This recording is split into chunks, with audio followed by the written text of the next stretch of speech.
Alrighty, welcome to another episode of Laughing Our Way to Recovery, where we have no idea what we're doing, but we damn well know we are capable. Today, we have a special guest, B. Welcome to the pod. Hi. How you doing? I'm doing great. Kendall, you okay? Yeah, it's just bubbly soda. Okay. Why is it spicy? Don't worry, I didn't get a water this time either. I already drank I think water. you should I've be had my worried that water you for don't the have day. Right? That was my kind of thought. But progress is progress. Liquid is liquid in Kendall's book. Yep. Well, B, thank you so much for being here and taking the time. I honestly just wanted to catch up first. Have you been in recovery and how long has it been since you've been out of treatment now? I got out at the beginning of February, so what, two months? Lucky as shit. About 2 months. I got out at the end of February. Well, I wanted to stay longer, but insurance was like, no, you're fine. You're fine. Yeah, that was a big trend in treatment, just insurance cutting people and it's crazy because insurance people don't know shit about eating disorders, and it's like they are Nobody does. yeah, they're determining how sick you are and what kind of level of treatment you are despite what the doctors and medical experts are trying to tell them. Yeah, it was really bad. They Listen, literally you don't cut know me what them from people be everything. writing. Yeah. No, it's definitely been frustrating for sure. I mean, but recovery is kind of hard. I thought Yeah. after discharging, it would be total freedom and amazingness, and life's been better, but it's been hard for sure, if that makes sense. Yeah, Life's been exactly. great. Kendall is the poster child of Just recovery. since I've been out. That's Yes.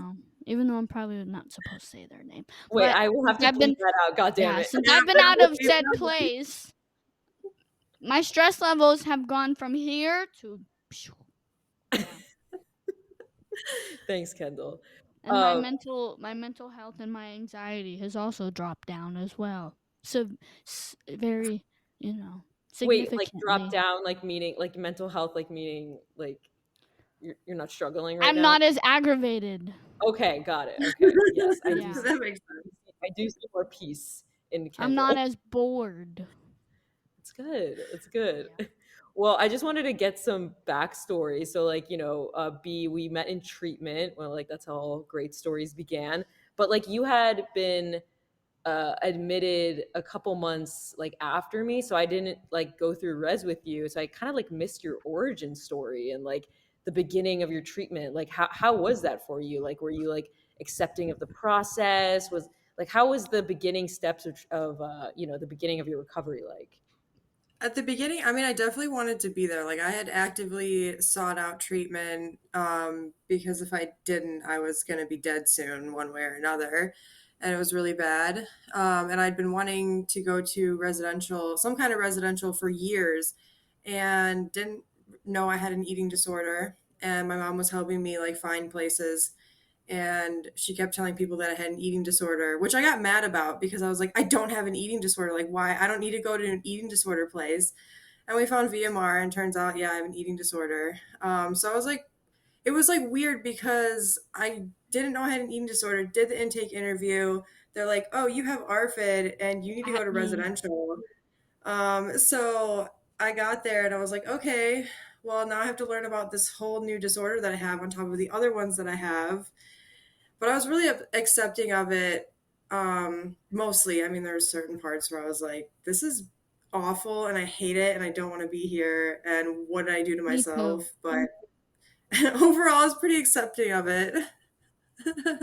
That's amazing. Yeah, that was my question. When, I guess so. This was the first time in your life that you learned that you had an eating disorder, or was there any other signs earlier in your life that you thought something is different about how I'm eating compared to other people?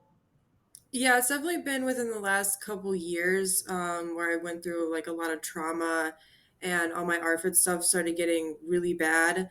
But when I look back, I've had ARFID symptoms since I was a little kid, like ever since I can remember. It's just like trauma made it worse. Me And then within too. the last few years, yeah, within the last few years, I'm like, pretty much all I was eating before I got to VMR was fast food. And I'm like, this can't be normal. Like, there's something wrong. And I just kept doing it because I'm like, at least I'm eating something. But I was very malnourished. So it's not, that's when I was like, this can't be normal. Like, there's got to be something wrong. And I was like, oh, I just have a little bit of like disordered eating. But no, I have a full blown eating disorder. I mean, wow, and there's a lot of relatability between you and Kendall, Yep. and I also there's a lot of like ARFID, I feel like tendencies during childhood that people just kind of write off as picky eaters, whereas Yeah. it still it'll just phase out, and clearly it's not like a child can like unlearn what they're doing, what their brain is, how their brain is processing hunger cues and stuff like that. And obviously you guys didn't know how damaging it was, but like that must have been really frustrating. I mean, um, also just learning about it, how were you able to kind of like cope with the diagnosis? It made a lot of sense. Like once I started learning about it, I was like, oh, okay. I've been dealing with this my whole life. Nobody knew about it. And that was kind of frustrating because I'm like, I could have gotten help. So it's interesting. ARFID is mostly diagnosed in kids.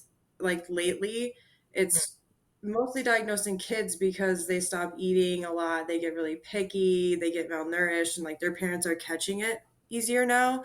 So it's like not as highly diagnosed in adults, which is kind of scary because a lot of us come in to treatment like I didn't even know I had an eating disorder. So you have to like learn all this stuff and Me. figure it out. I'm just like, it's crazy. Exactly. Kendall, how is it like for you? Because I know that you came in and they like kind of categorized you as like a picky eater, and they were giving you like different types of food. And then like were you ever officially diagnosed with ARFID? No, I was not. Even though I kept telling them I'm a picky eater, even though that's not all it is, Right. which is one of the main things why they're just like, well, you can be a picky eater, but there's a lot more to ARFID. But before before you came in to PHP and IOP, I had to think about that for a minute. I'm pretty sure I was the only person in that room that did not have a body image issue. And I know that that's part of our fit as well. And then there's other few things, but I mean, I don't personally have a desire to want to be skinny. And I think I read on Google that that's something that ARFID people um they don't have a desire to be skinny. Right. And I think it said something about not having a self-loathing issue either, but I'm not 100% on that. So I don't necessarily hate myself, but I mean, I'm not trying to like glorify a sick body, but it's like I even when I was underweight, like I never once said, "Oh, I hate my body." Like I still like the skin I was in. There's nothing I necessarily wanted to change about myself, but I mean, in my head I also knew like this also is not okay. Like Right, weight and wise at that's what least. makes ARFID like so unique. I should probably say it stands for Avoidant Restrictive Food Intake Disorder. I forgot to say that for people that didn't know. But like when I was in treatment, I learned about different eating disorders because different people had different types of eating disorders, and there was a lot of overlap. But with ARFID, I feel like there wasn't too much overlap because it lacked that motivation of like body image, weight loss, um, like component.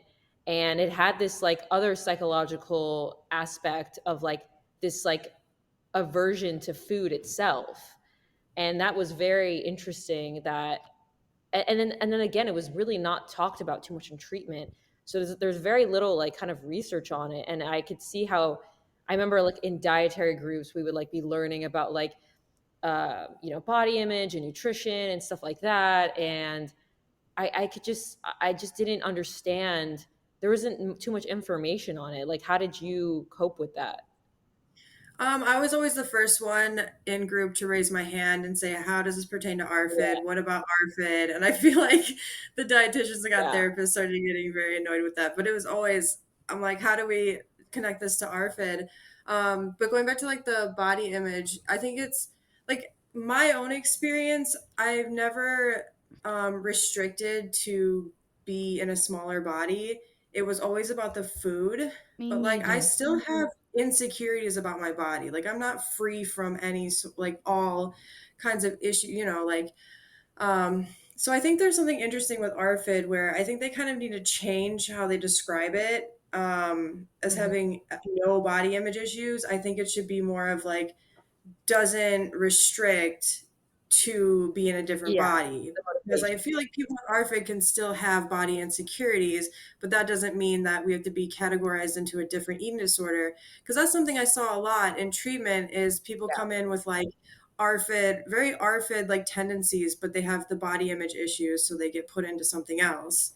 And I don't know if Yeah, they like, get kicked. yeah, it's just interesting how that is.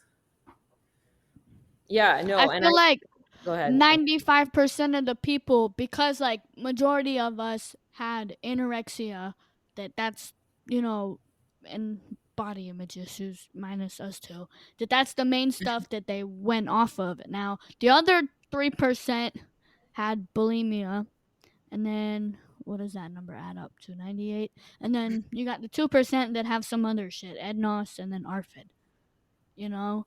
And Yeah, and binge I eating don't know. disorder. And yeah, that too, that too. and But yeah, and I did a little research on ARFID, and I like learned more from that than I did my entire time in treatment, to be honest. And Yeah, I I got my hands Sorry, I got my hands on a book in treatment, The Picky Eaters, I don't know what it was called, but it's written by three ARFID experts, and I learned more from that book than I ever did from my dietitians and res. And it was something that I brought up with them, was very mad about it. Because I'm like, we have groups whole groups on body image, whole groups on all these other things. I'm like, I never once in 4 months had a group on ARFID and I never shut up about it and I still never got one. So maybe in the future, like maybe I paved the way for things to be better for ARFID in the future, but like, man, I really tried. hell 'cause yeah. No, I I think mean that's that's what why I have, but nobody wants to diagnose me with it because it's like I went in there. I mean, obviously malnourished and underweight. right. I was X amount of pounds, whatever. They're like, oh well, you have low weight.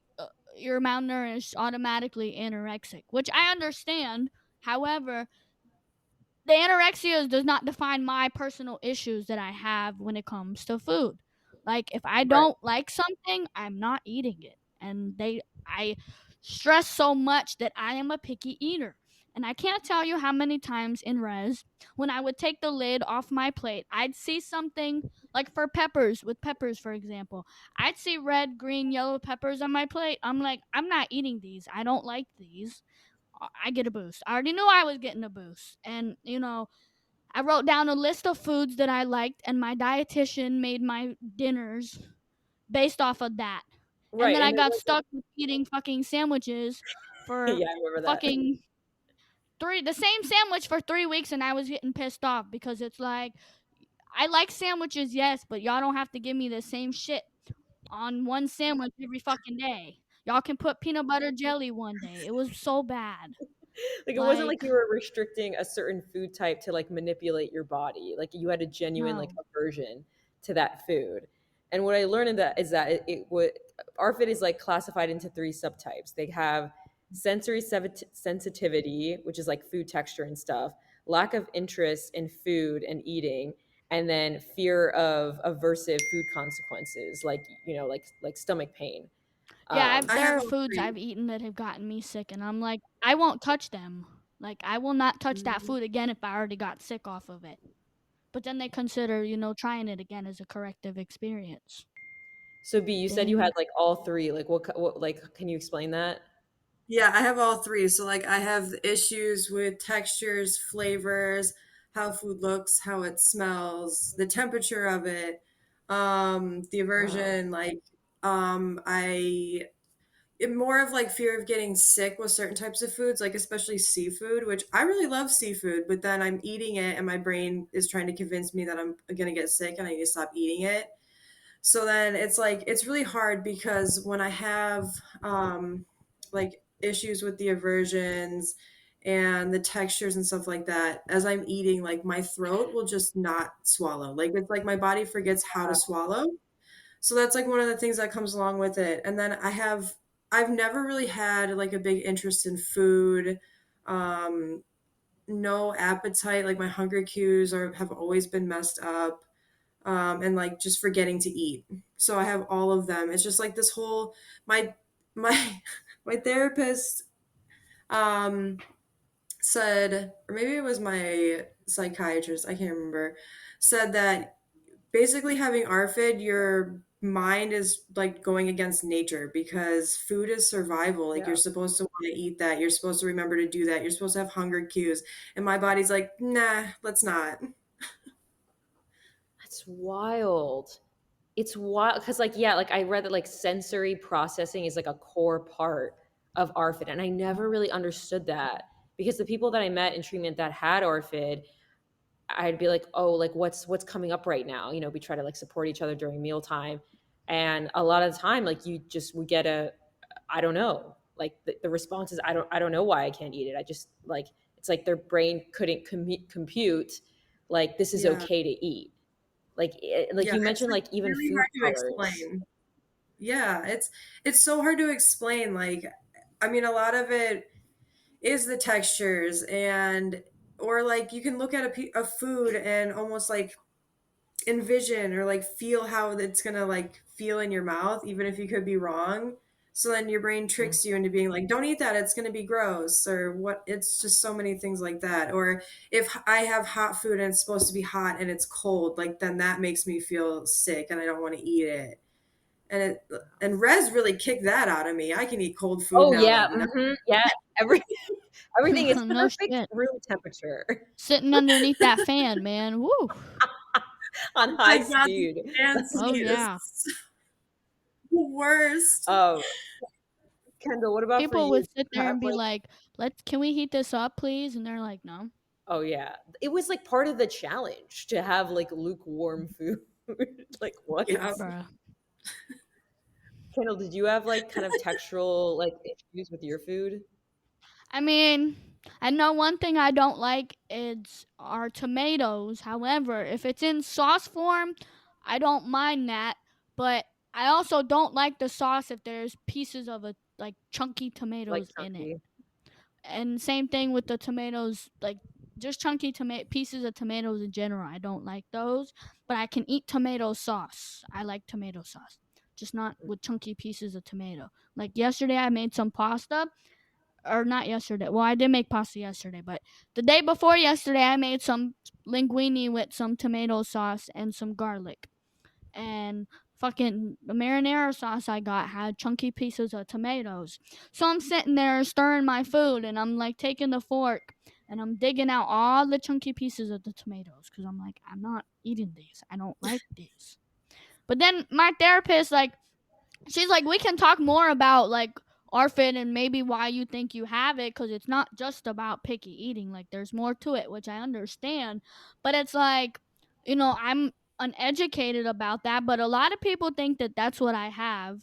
I feel like like also with the picky eater issue that like that more pertains to ARFID versus just anorexia because it's like I feel like since I am in recovery, technically speaking, I'm no longer considered anorexic. However, I still have food issues, like when it comes to shit.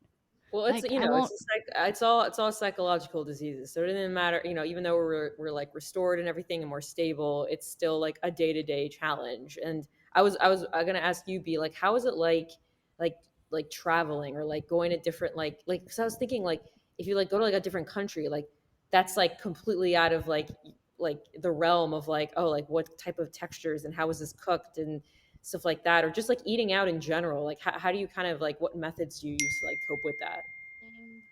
think Uh Yeah, like now after going through treatment, I think if I went to like a different country with completely different cuisine, like I'd be able to try everything and find something I liked. Whereas before I would be like, I'm not touching any of this. And then like going out to eat is is interesting because there's always something that is my safe food on every menu. So it's kind of more the challenge of not getting the safe food, which is usually Mm. like chicken fingers and fries, like something fried and like warm.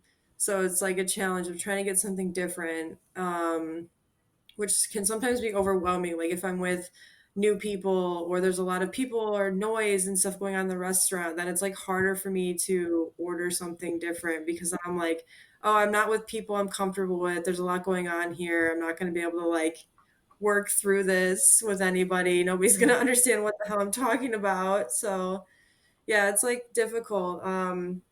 And then like my whole life it's always been like, oh, you're such a picky eater, why can't you eat anything? And I think how Kendall, honestly, how she described like how you described the sauce, and you didn't just say like I don't like tomatoes, you went into like all these Detail. details of like the sauce and how exactly it has to be. And I think that right there is like the perfect example of how that could be seen as more ARFID, whereas the picky eating would be like I don't like tomatoes, but you went into like, Yes, I like yes. I'm the certain same way with sauce, but not, smoothies.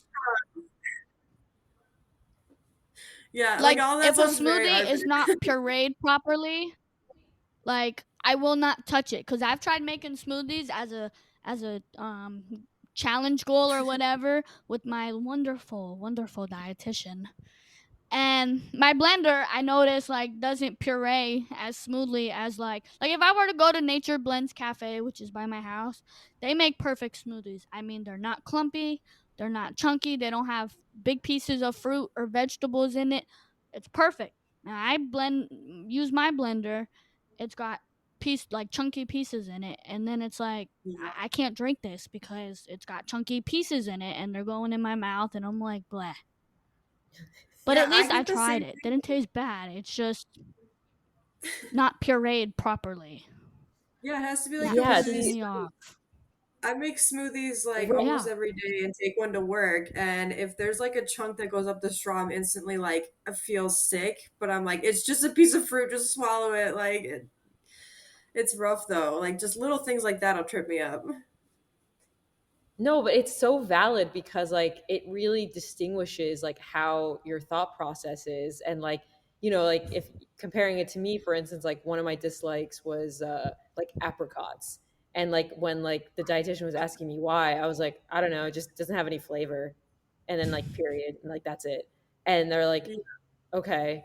You know what I mean? Like it was like that's it. Like, there wasn't like much explanation other than I was like, yeah, it's just like doesn't really rock it for me. Like that's it. Like, but like anything else, like honestly, like, my aversion to eating was, stemmed from like, coping mechanism to restrict to feel Mm, safer in a smaller body, from being, avoiding traumas and stuff like that. Like like in general, it was just like all foods, but like when you guys, you and Kendall like talk about like, oh, all I had was like fast food, like I would like avoid that at all costs, like in my disorder.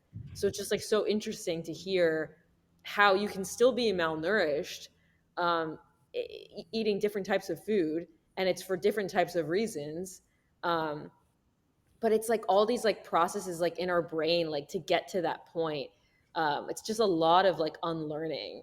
And I it's really really tough to and like you were saying, to eat out as well adds more anxiety, like It adds more pressure. Like I was at a Five Guys recently, and all of a sudden I was like crying because I was just I didn't want to eat the burger, and I was like, I can do this, but I felt like I was back at res where like, my eating disorder was loud. Like I didn't want to eat it because it was a burger.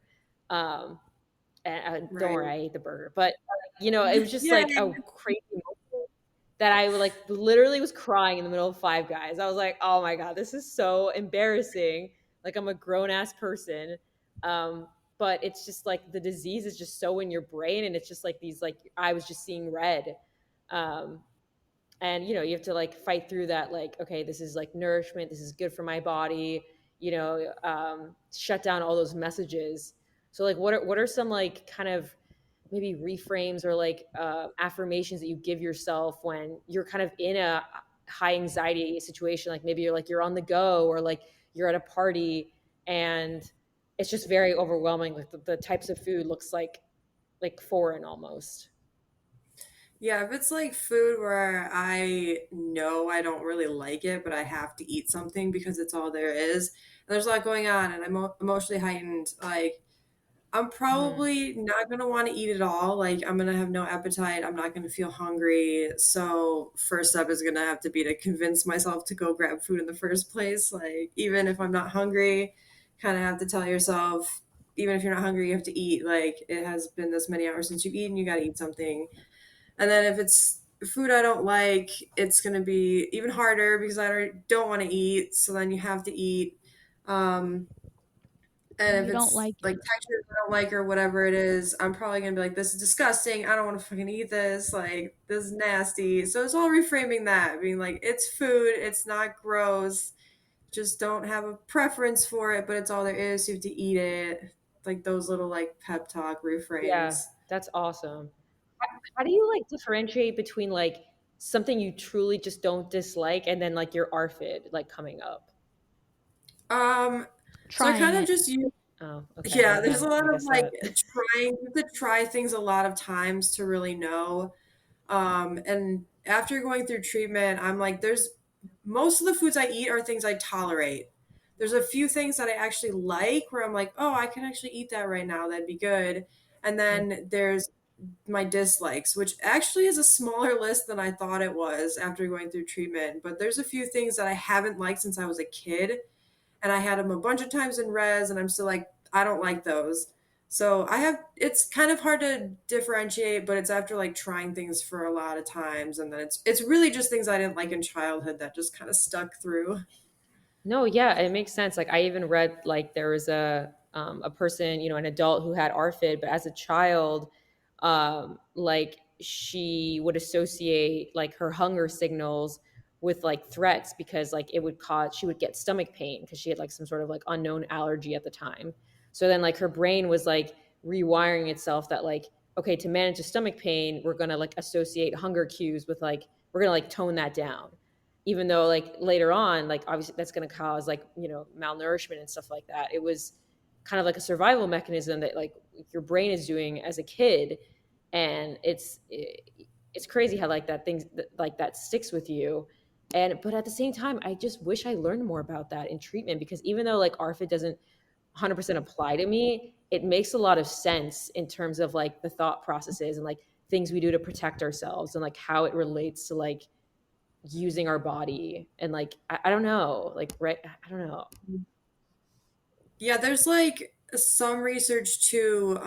There's not a lot of research on ARFID, but there's more coming out. And it was in that book that I read. They were talking about. I mean, I just lost my train of thought.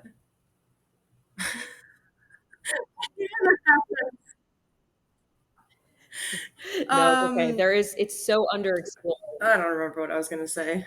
It's gone. I got a question. So, B, how did your dietitian go about dealing with your ARFID? Because mine, even though I didn't have a diagnosis as ARFID, she she went about with me the same way as she would treat somebody with ARFID, which to me makes no sense because it's like you might as well just put a sticker on my forehead that says ARFID if you're gonna treat me, you know, treat my disorder the same way you would treat somebody that's got ARFID.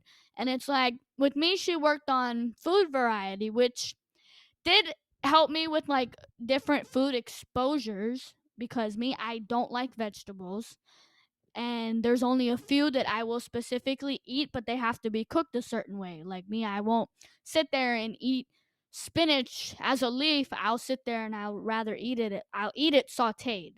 So she would encourage me to try spinach, to saute spinach one week or throw spinach in a fucking smoothie, but then my smoothie would come out clumpy, and then, yeah. But, no, it's just like I can try this, yes, but if I don't like it, I'm not like, you know, like I know with peanut butter, I like peanut butter. It's not bad. It's good. However, I think some peanut butters are just too dry. But since I've been exposed to sun butter, I prefer the sun butter over the peanut butter because the sun butter is just creamier and it's smoother going down the pipe. So it's like, I don't know. Yeah, my dietitian, I didn't get treated any different than anybody else. I was thrown in to the meal plan that they have set, and that's how it was, which that approach does not work for everybody with ARFID. And I don't really agree with them doing that with people with ARFID. It's not going to work for everybody. It worked for me because I just was like, well, what else am I going to do but radically accept this? I'm going to have to eat. So, like the first 2 weeks, I was barely eating anything. I was boosting all the time. And then eventually I was just like, well, I guess I'll just eat. And I hated it and I cried all the time and it was really stressful. And then eventually it got easier and easier. You get tired of the boost because you get the boost too. Yeah. And the constipation. Oh my God. Yeah, no, wait, so you didn't get any like specific like foods? Because I know Kendall did. No, I did not.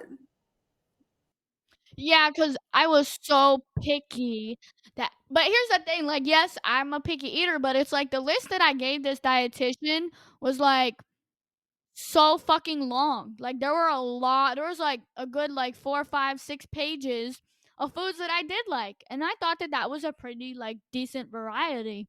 But I don't know, I feel like it was a contradicting situation because like the dietitian would sit there and be like, if you see something that's on somebody's plate that you might want to try that you did not get for dinner, for example, let us know and we'll give you some to try. But it's like they don't want you looking at people's plates because then you're sitting there and comparing. So it's like, and then when I would sit there and I would ask to try something, I wouldn't get shit.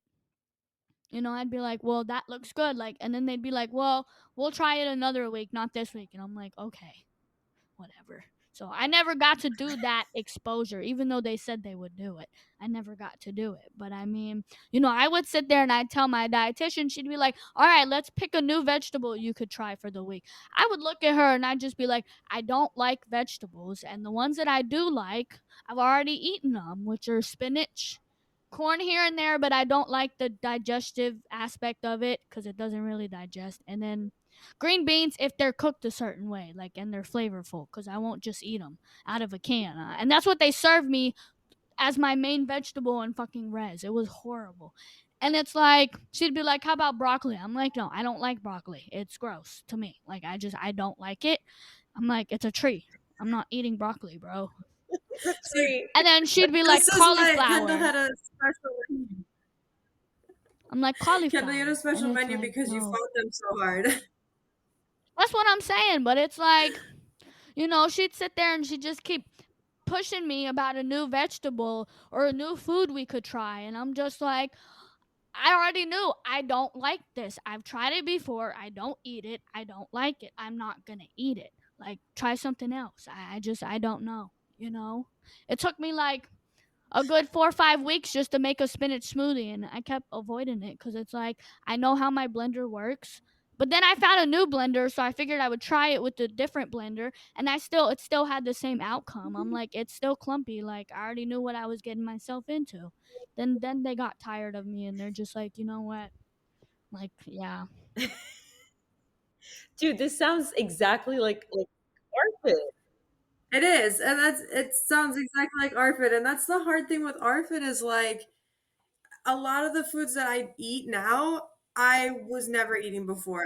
I was like, I'm dead set, I don't like them, I don't want this. And then going through res, it's like I just was like, I don't like this, but I'm gonna eat it. And now, I eat more stuff that I tolerate and that I like, and I kind of stay away from the stuff I don't like. But if I had to eat something, if all there was to eat was the thing I don't like, I'm gonna eat that. I'm gonna be unhappy and I'm gonna struggle through it, but I'm gonna eat it. So it's like it's hard because especially with treatment, like I think it needs a different approach. Like maybe not yeah, quite because it fucks so. you.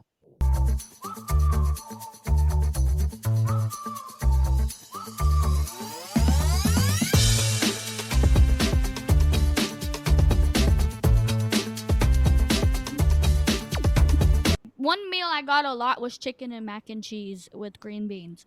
And like I remember one time I got this beef stew. I don't know what was in it, but all I know is I took one I just didn't know what was in it. So I was just like, well, this is, gonna be interesting. I took one spoonful. It was so spicy. Yeah, I remember I that. just sat there the whole entire time. I didn't touch it again. And this dietitian is sitting here encouraging me to take another bite because I was Yeah. just sitting there with my food. I looked at her and I was like, you know, I don't like spicy foods. We've been over this already. I'm not eating it. Like, it's spicy. Like, and she's like, it's not that spicy. And I'm just like, do you want to try it? Because it's pretty spicy. Then I think another peer said to them, "Yeah, it is pretty spicy." So they kind of backed me up, so I didn't feel, like I was tripping. And at that point, I was like, "Well, I'm getting a boost because you know what? I'm like, At this is least the too boost isn't spicy. spicy. Yeah, no Yeah, the spicy. boost Down the is spiciness, like." And Yeah, then I got no, a pizza a lot of the times, and whatever pizza they gave me was also very spicy, and my mouth was burning. And like, I don't mind pizza, but not like I don't like spicy foods. I don't. I can't handle it. It's not it like is for the me. And yeah, like, it's the biggest mystery that you are not diagnosed ARFID. Like this, I feel like right? Like, it's I diagnose crazy. you right now. It makes no sense that that's not your but it's like diagnosis. they still sat there and went about treating me the same way they would treat somebody with ARFID, which is like I said, slap the diagnosis on my forehead at that point, you know? Yeah, they Like, treated me yeah. like I didn't have ARFID. And even my dietitian that I have now, like I started, she's like, "Tell me about yourself." And I was telling her, I'm like, "I'm a picky eater." I'm like, yeah, I'm like, I'm very stubborn when it comes to food, like especially vegetables, because there's just stuff I don't like. I've tried before, I just don't like it. And then she's like, "Well, there's this thing called ARFID." And then I'm like, "Here we fucking go." I'm like, "I know." I'm like, "But I don't have that." Well, I wasn't diagnosed with it. And she's like, "Well, it very well sounds like you might have ARFID." And I'm like, "Yes, you and like 50 million other people think I have that shit, but I can't get a diagnosis now because I'm not in treatment." And the Yeah. therapist that diagnosed me, well, pretty much like got me into treatment. She diagnosed me with anorexia just because I fit one criteria, which is all you need to be diagnosed with anorexia, which is a low weight. But it's like that's not my food, the issues that I have with food. I mean, I can't help that, the underweight thing is just like automatically anorexia. But it's like if y'all want to really go deeper with it, like understand that my issues are about the food itself. It has nothing to do with the fact that I'm underweight. My issue is literally picky food texture. I don't have a body image issue, like, you Yeah, know. I mean, I just remember you never were like restricting because like the food was like a quote unquote like challenging food in terms of like, just it being like unhealthy or something like that. I just remember you got like chicken nuggets and like very specific things like plain food so that you could just start like nourishing yourself again. So I was like, oh yeah, for sure. Kendall has like this a specific eating disorder. Everybody thought I had fucking ARFID in there. Every single person. I think you do So have that's pretty ARFID. frustrating. Yeah, it's pretty frustrating to hear that, and then like B, like you were very open about it, and to And even the dietitian, like the person I don't know that doesn't know me. I mean, she knows me now, but yeah, the lady that doesn't know me is sitting here telling me about ARFID and describing ARFID, and I'm just like, tell my therapist. So because I told her, I'm like, oh yeah, she thinks I have ARFID, my new dietitian. My therapist is like, well, we can talk about it more. So like, she's in recovery for an eating disorder. I don't know what she struggled with, but she'll sit there and be like, so why do you think you have ARFID? Like, and we'll talk about food, and she's like, okay, other than the tomatoes, what other issues do you have? And I explained to her about the smoothie, but like I can't really think of anything else, maybe except for salad, because like I won't sit there and eat leaves. Like I can't. Like I I love can't. But that. like if you saute spinach, I'll eat it, but like I'm not sitting there fucking eating leaves. Like I don't like that. I like Yeah, lettuce on a sandwich, but I'm not about to sit here and chop it up and eat the rest of the leaves that come with it. Like, no, but you B, know? what you said before when you're like, I don't like this, but I have to eat it, and you're like shoveling the food in, I think that's like pretty inspirational because you're like, there's no other way that I'm gonna survive. Like I just have to, even though you got like the same meal plan as the rest of us or like a similar one, um, which is like kind of frustrating to like hear because like it probably should have been like tailored a Yeah. little bit. Like Um, me. yeah, like Kendall's. You still did that, like the next right thing, and it seems like you're doing that now. Like I guess my next question is like, what in recovery, like what would you want to tell someone that maybe is in the beginning of their journey when they're just learning about this diagnosis? Like what are some things in recovery that have like helped you the most, like just insights in general? I think my biggest thing has just been radical acceptance. Like if I didn't just start radically accepting everything that was happening in treatment, I wouldn't have gotten as far as I got because when you fight it and fight it, you're not going to get anywhere. And I was like, well, I'm here. I wanted to be here. I need this. So it was just kind of like letting go and just doing it even when it was hard. And it was hard and I didn't always do it perfectly and I had fits about mayo and I'm lactose intolerant, so I had fits about having to eat so much dairy all the freaking time. Um, but yeah, I think it's just radical Oh my acceptance. god, It's you really reminded me hard, about the but hummus they gave me. Whew, the hummus. that was a story. Oh my god, me and this other peer got it. I don't think it was hummus. No, Okay, and it this is definitely another wasn't. texture issue. I don't know why I Yeah. said texture.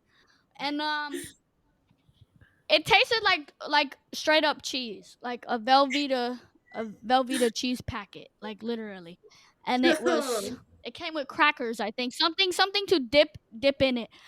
And me and this peer were like, what the fuck? Like, she was on the other end, I was on the other end, like, of the room.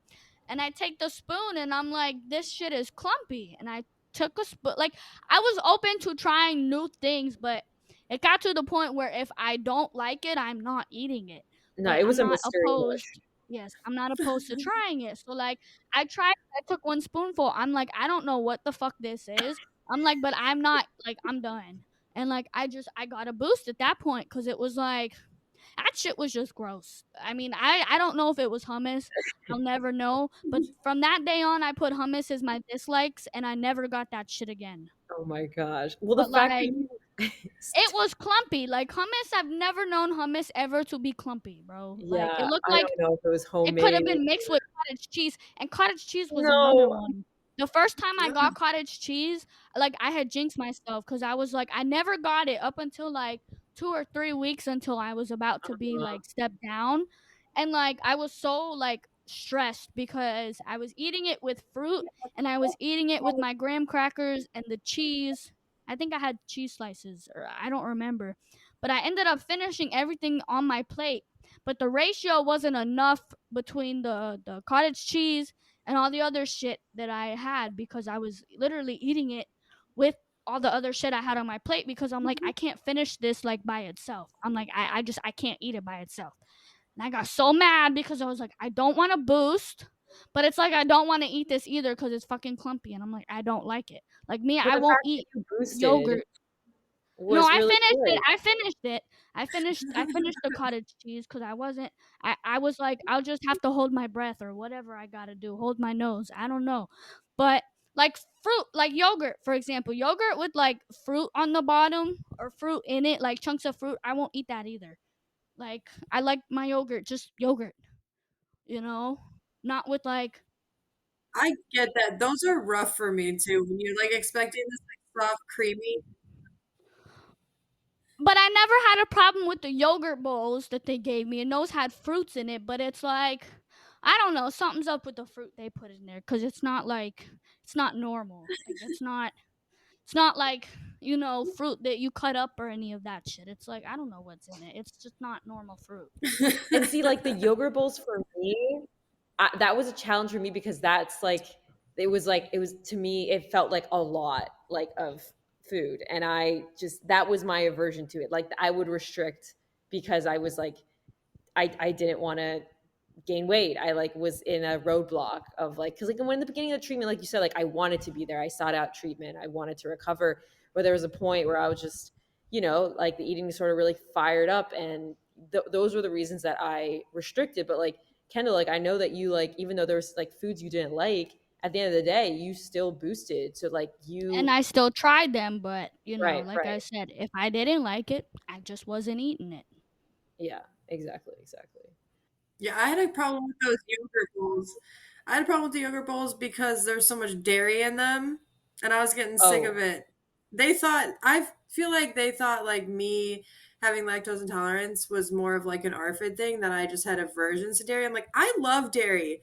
And I kept telling him, like, one of my issues was I was eating too much dairy before I came here. And yeah, I took lactates, but my stomach was a mess all the time.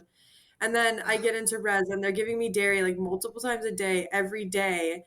And I was just like, I can't, my stomach was a mess. They just weren't listening. And it was like my whole time in res. And at one point, Yeah, I got sat dude. down with my dietitian and another dietitian. And I had a session with my dietitian and the therapist over this 2 different times.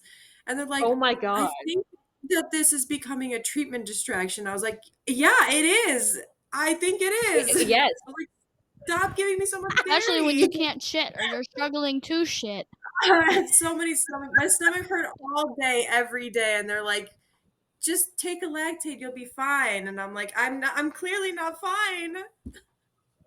No, I understand, like there can be treatment distractions, and like you, like definitely, like I could focus on like something specific, and it could be like, something to like divert what like the bigger picture is. But I think something in Mhm. treatment that they think everything is disordered. Like if you're like truly having stomach pain and you really can't digest this much dairy, it's like, okay, but like Yeah, I'm It's not also gonna be solved with a fucking lactate. I know. And then they were like, exactly. just Like, take some Gas X. And I refused. I never took Gas X because I was like, I'm not putting another band aid over this problem. Just teach me what I can eat Correct. instead of dairy to get the nutrients that I need. And they're like, no, just eat the Yeah, it's not dairy. real life. it took this dietitian so long for her to like give me Miralax, and I was like, bro, like I'm literally like I need help. I'm like, It's hello. rough in Like there, this man. food is like it's doing what it's So doing, rough. but it's like it's painful. Like I'm not trying to split my ass open. Like hello, like I need help. Like I need help, Oh man, And the it's first like 2 weeks of they res, I take feel like so fucking long to sit there and listen to you, and it's like, do you want me to die in your care? Cause like that might happen. Shit.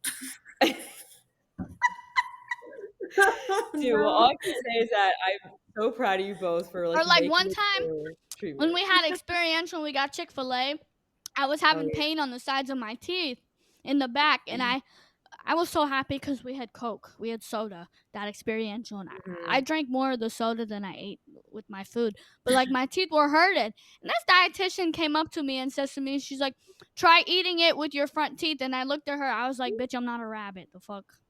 But like, I like chicken. It's just sometimes I be having teeth problems, and but they don't understand like when you have problems, like sometimes it makes eating difficult. Like it really does. Whether you can't shit or your teeth are hurting, like holy shit. It's not like I didn't try to eat my food. I did. Yes, It's I just my remember teeth are hurting. they used that. They were like, Kendall, this is becoming a treatment distraction, you talking about your teeth. And it's like, well, like it's stopping you from actually like physically And the eating. Like it's doctor there wasn't. She's like, well, you can't go to the dentist if it's an emergency. That's what I get for being in res, and I'm like, bitch, it is an emergency because if I don't get it looked at, I'm not gonna be able to fucking eat. Like yeah. I'm in pain. Like fuck Yeah, you were you. fighting Like for that dentist appointment, for that yes, I approval. was. Oh yes, I Now was. I every was not problem in playing. res is like, But it's just the fact we gotta fight for like now. I understand some people might you know, for example, be the boy like the boy who cried wolf. It's a Like they manipulation. might look at it like that, but it's like I didn't come to people about everything. I mean, I just when I just was uncomfortable, I would let them know. That's kind of why I tried not to drink as many boosts, like because I at one point I was drinking like 6 a day for like a good 2 weeks because I had trouble Yeah. finishing my meals. But then after a while, you don't have that issue anymore. But it's like the boosts, they're lethal. Well, Well, B, what would be something that you would like to have had more experience and in treatment for ARFID? Definitely like a group on ARFID, just like informational or coping skills specific for people with ARFID. Because when I was there, there was quite a few of us. And there hadn't been like when I got to Well, me PHP, and I was the you, first one well, in PHP, and then all the people in res who had it, I was still like waiting on. But I was like the only one when I first got to PHP who had ARFID. So I was like, oh, okay, me, I crap, was I'm alone. undiagnosed, but I mean, Right. But it's yeah. like there just needs to, even if there's one person with ARFID in the whole place, they deserve a group on ARFID. You know what I mean? Like there needs to be. I They just all wish there do, was. like even EDNOS. Yeah, like all the Like I don't disorders know that what aren't. EDNOS is. Like I want to be educated on people's. Like I didn't know bulimia is like purging. I didn't know that until I Because met also somebody. there's, yeah, there's symptom swapping, which is very real. Like I'm not a purger, but like I definitely had like thoughts to try it because like you're in treatment and you're just like trying to grasp at other like behaviors. And it would have Yeah, just been like also good to like learn about more about bullying, more about ARFID. Like if like sensory and texture stuff automatic like randomly start becoming a thing for me, like what are some like signs that I could recognize and things I need to start addressing, if that happens, because like that stuff can come up because like the disorder can literally like snatch onto anything. So I would yeah, have and I loved think to learn more about ARFID. yeah, and I think too, like it would benefit everybody else in the room too who doesn't have it because then it's like, oh, now I know how to better support my peer who has ARFID because I know about it, Yes, so I can ask more yes, specific questions or like whatever it is. So yeah, I felt left out a lot of the time, like because we're always talking about Me all the too. other things, and I'm like, what about ARFID? Raising my hand again every yeah. single time. And it applies to like real life because like when you're out to eat with people and people are eating certain types of food and you're suffering from ARFID and you feel excluded because it's like, oh, I can't, for some reason I can't eat the way that they're eating, and it's like isolating. So, and obviously like eating disorders thrive in isolation. It happened to me kind of recently. I went out to eat with my coworkers like a couple weeks ago, and it was a Sunday, and that's our busiest day. Like I'm a dishwasher at a cafe, so like it was our busiest day. I was exhausted, but I was like, I'll just go out with them anyway because I was like just trying to like be more out there. And we got there and it was like a steakhouse type deal or whatever. And I was like, I'm like, I don't really want to eat Well, I steak don't like because steak like that. It's too yeah, like tough to meat's a chew. really hard one That's for another me, one. like the textures. Yeah. So I was like, I'm just gonna get some chicken tenders and fries. We're just gonna go with the golden. I'll be fine. So I can at least sit here and eat. And then like everybody commented about how I was eating like a little kid or whatever. And I was like, I just let it roll off, like whatever. Like none of them know what I've been through. At least I'm able to sit here and eat something right now. So I was like, it's a win. I don't give a shit. But there's like things like that where it's a little rough.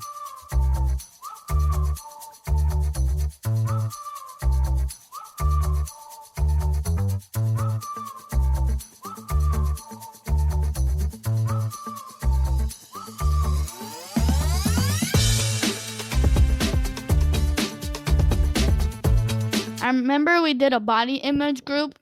I don't remember who did it, whether it was a therapist or the dietitian's husband. But I sat there and I did it. If it was a therapist, I was like, I'm not sitting like I don't want to sit through this because I'm the only person that does not have a body image issue. Like I cannot relate. And then if it was the dietitian's husband's group, I sat there and I didn't write shit on a piece of paper that I think had a person's body on it or a thing.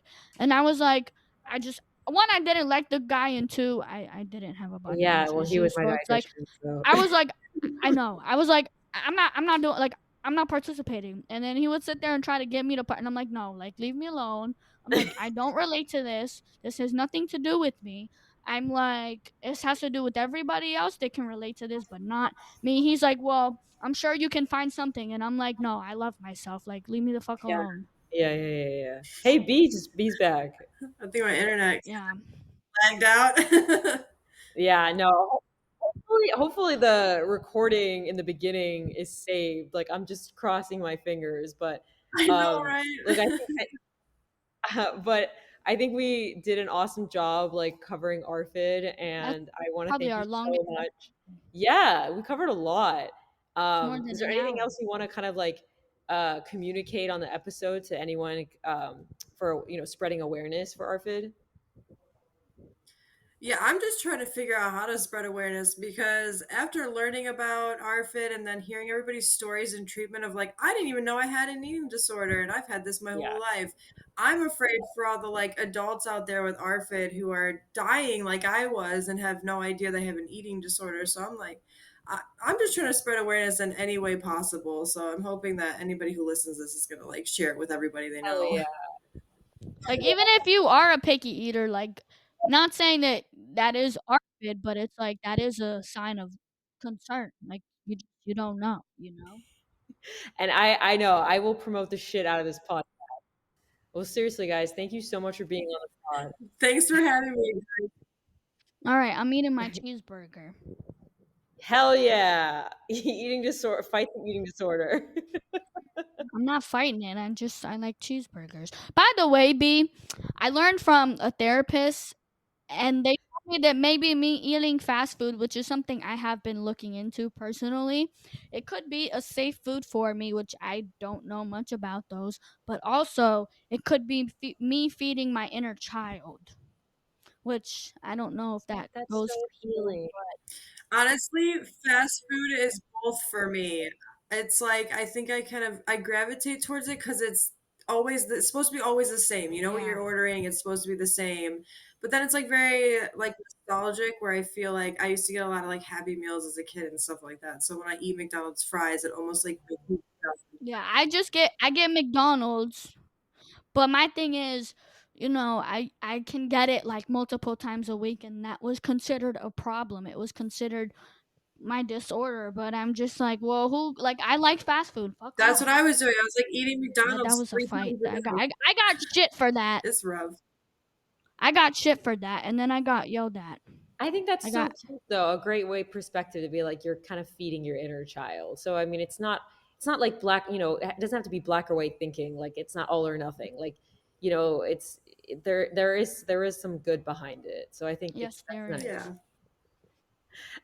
All right, kids, I'm eating my cheeseburger now. Enjoy. I'm gonna watch Thanks, Chicago guys. Med. All right. Okay, hell yeah, you eat your cheeseburger. Thanks again, Steve. Thanks for sharing the pod. See you guys. Bye.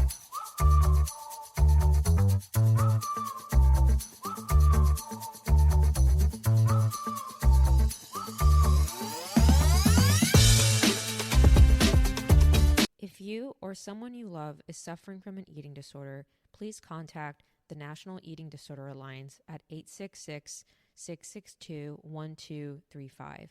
More eating disorder resources are linked in our bio on Instagram. Follow us at Laughing Our Way to Recovery.